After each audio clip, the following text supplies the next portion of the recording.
एक सुनार की असमय मृत्यु हो गई। उसकी शादी हो चुकी थी और उसे एक छोटा बेटा भी था। उसका बेटा कुछ 7-8 साल का होगा। सुनार के गुजर जाने के बाद उसकी सेविंग्स के सहारे इन दोनों ने कुछ साल बिताए। सेविंग खत्म होने पर सुनार की पत्नी ने अपने संभाल कर रखे हुए गहने की पोटली अपने बेटे को दी और उसे अपने एक रिश्तेदार का पता बताया और कहा कि हमारे ये रिश्तेदार भी सुनार है, इसलिए वह हमारा भला चाहेंगे और हमें इन गहनों के बदले सही और उचित दाम देंगे।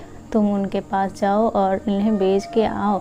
बेटा माँ के समझाए अनुसार अपने रिश्तेदार सुनार के दुकान पर पहुँच गया। गहनों की पोटली उन्हें देते हुए सारी घटना बताई और सुनार के जवाब का इंतज़ार करने लगा। रिश्तेदार सुनार ने थोड़ी देर तक गहनों को अच्छी तरह से निरीक्षण किया और उन्हें वापस पोटली में रख दिया। उन्होंने लड़के से कहा कि अभी इसका दाम अच्छा नहीं मिलेगा, एक काम करो, इन्हें तुम वापस घर पर अपनी माँ को दे दो और जब इनका सही दाम होगा तब मैं इन्हें बिकवा दूंगा। रही तुम्हारे खर्चे की बात तो तुम मेरे यहाँ पर मदद करने आ जाओ, तुम्हारी पढ़ाई का और घर का खर्चा मैं संभाल लूँगा। लड़के ने उस दिन के बाद कई सालों तक अपने रिश्तेदार सुनार के यहाँ काम किया और साथ में पढ़ाई भी की। यहाँ पर काम करते करते वह सारा काम भी सीख गया और सोने चांदी को परखना भी। एक दिन सुनार ने लड़के से कहा, अब सही दाम है, इसलिए तुम वह गहनों की पोटली लेकर आओ।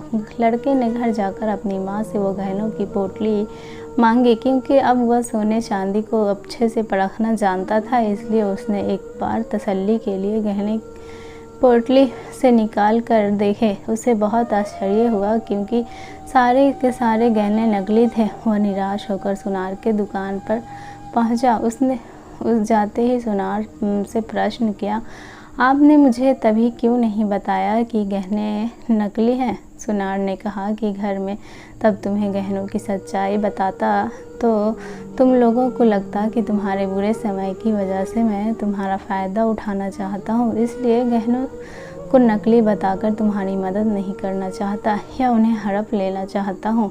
इसलिए मैंने तुम्हारी मदद की और सही समय आने का इंतज़ार किया कि तुम्हें सारी सच्चाई बता सकूं।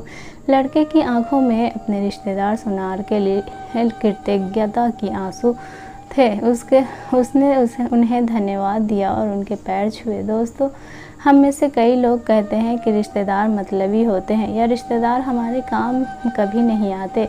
माना कि सभी रिश्तेदार इस सुनार की तरह नहीं होते, लेकिन सभी रिश्तेदार मतलबी नहीं होते। हम अपने रिश्तेदारों के लिए खुद अच्छे रिश्तेदार बनेंगे, तभी तो हमें दूसरों से भी अच्छाई मिलेगी। दोस्तों, अगर ये कहानी आपको पसंद आती है तो लाइक शेयर सब्सक्राइब करें।